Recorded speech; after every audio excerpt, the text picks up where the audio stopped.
நாம இன்னைக்கு புதினா வச்சு சாம்பார் தான் பண்ண போறோம். சாம்பார் பண்றதுக்கு 3/4 டம்ளர் அளவுக்கு துவரம் பருப்பு, 1/4 டம்ளர் அளவுக்கு பாசி பருப்பு குக்கர்ல சேர்த்து அலசிட்டு தண்ணி ஊற்றி வச்சிருக்கேன். இப்போ இது கூட கொஞ்சமா பெருங்காயத்தூள், 1/4 ஸ்பூன் மஞ்சள் தூள் சேர்த்து குக்கர்ல மூடி போட்டு அடுப்பு மிதமான தீயில வச்சு 3 விசில் வேக வச்சு இறக்கிடலாம். அடுப்புல கடாயை வச்சு எண்ணெய் ஊற்றி 5 பல் பூண்டை கட் பண்ணி சேர்த்துக்கலாம். 4 பச்சை மிளகா, 10 போல சின்ன வெங்காயம் எல்லாம் சேர்த்து நல்லா வதக்கிட்டு 2 தக்காளி கட் பண்ணி போட்டு வதக்கி விட்டுடலாம். கொஞ்சமா உப்பு சேர்த்து தக்காளியை நல்லா வதக்கிடலாம். தக்காளி நல்லா வதங்கினதும் இது கூட ஒரு கைப்பிடி அளவுக்கு புதினா இலை சேர்த்து நல்லா கலந்து விட்டுடலாம். 1 டம்ளர் அளவுக்கு தண்ணி சேர்த்து கலந்து விட்டு ஒரு 5 நிமிஷம் நல்லா வேக வச்சிடலாம்.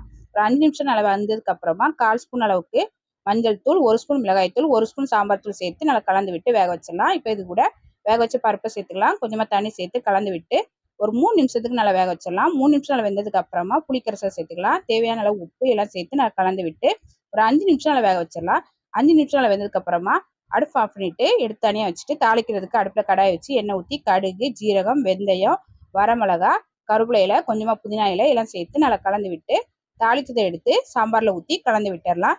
கடைசியாக கொஞ்சமாக மல்லியில சேர்த்து கலந்துட்டு இறக்குனா டேஸ்டான புதினா சாம்பார் ரெடி. ட்ரை பண்ணி பாருங்கள்.